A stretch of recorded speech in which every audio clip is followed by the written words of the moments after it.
We are here at the hearing on the Manhattan District Attorney's Office, and the essential ingredient we seem to be missing is the Manhattan District Attorney, which I guess, Mr. Roy, would be a lot like going to the Salt Lick Barbecue and not getting the moist brisket. Representative Matt Gaetz is upset, just like how Marjorie Taylor Greene is upset, and Speaker Johnson is upset. They're upset because in order to show that they're fulfilling their sworn oath that was clearly stated by Representative Niels, they're holding a hearing on the district attorney's office that prosecuted Donald Trump. Everything that we do in the House of Representatives should be in the best interest of getting Donald Trump reelected. This guy right here. Now, y'all may have seen that clip, and you should get used to me running it, because it illustrates the motivations behind about 98% of the things that congressional Republicans do during their workday that we all pay them for.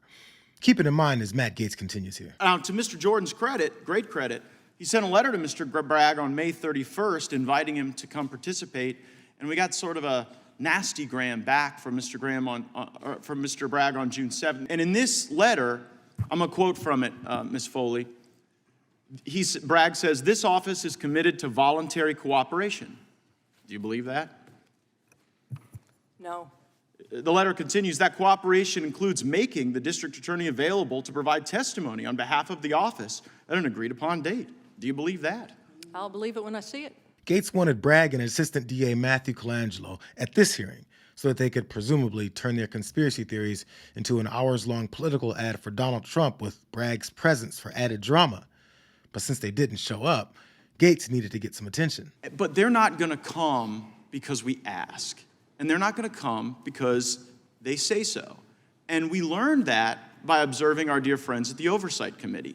Because this will surprise a lot of Americans. After hearing the enthusiasm around oversight of the Biden crime family, we never sent a subpoena to Hunter Biden to give live testimony before Congress. Let that sink in. The Republican House majority has never subpoenaed Hunter Biden for live testimony in public. We've never done it. And I worry that, we're going about the same kind of process here. Making sure not to let the well-utilized name Hunter Biden go unused, Gaetz kind of called out the embarrassing and evidence-free investigation into the Bidens as a reason that he's worried Bragg won't show up. And the guy running this hearing happens to be one of the embarrassing lead investigators, Jim Jordan, who just caught a stray from Gaetz. And I think you're right, Ms. Foley, that this is all professional wrestling. There's no real effort to bring these people to bear. So, will the gentleman yield for a no, question? one second, I got a motion. Mr. Chairman, I move under Committee Rule 4 and Clause 2M of House Rule 11 to require the attendance and testimony of Alvin Bragg and Matthew Colangelo on July 12th to discuss their involvement in the Trump prosecution, including their office's coordination with the Department of Justice. So according to Gaetz, due to the WWE-style proceedings that Jordan and James Comer engaged in with the Biden investigation, he called for a subpoena to ensure Bragg shows up. He's missing that they only wanted to grill Hunter behind closed doors, where they could manipulate the testimony the way that they have with his friends and business partners. So it was political, not in search of answers or evidence, kind of like what Gaetz is doing, considering Bragg and Colangelo are set to show up in July. It's a little absurd because Mr. Bragg and Mr. Colangelo have already agreed to appear before the committee on July 12th. We have a letter to that effect, so there's no point requiring them to do what they've already said they're going to do.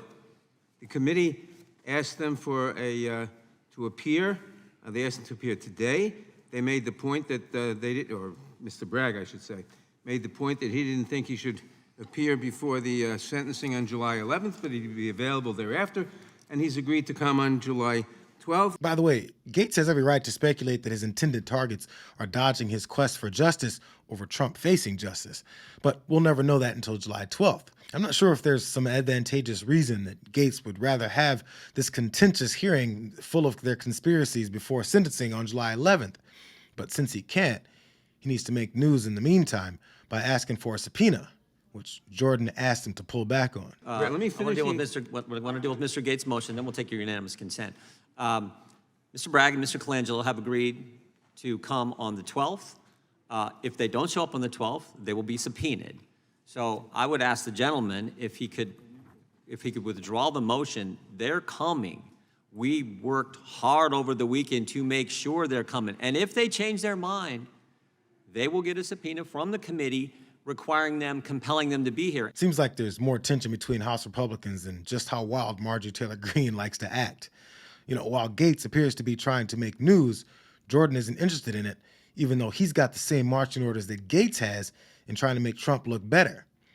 Maybe they're competing for the award of coming up with the most effective strategy and making their felon happy. Either way, Gaetz' request for a subpoena was discarded, resulting in a big waste of time. And another example of why Congress sits at an 81% disapproval rating, which every member of this tag team championship team cites, as if they didn't just jump off the top rope for political clout instead of legislative action. And then if they choose to go to court on that, I think we'll beat them in court like we did the first time when we got Mr. Pomerantz to come testify in front of the, come be deposed in front of the committee. Time then becomes determinative.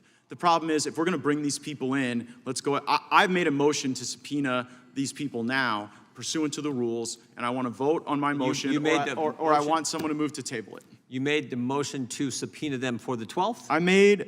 I moved under Committee Rule 4, Clause 2M of House Rule 11, I to moved to require the table. attendance. I move to table the. That's fine. I Let's take a second vote. that. That's not debatable.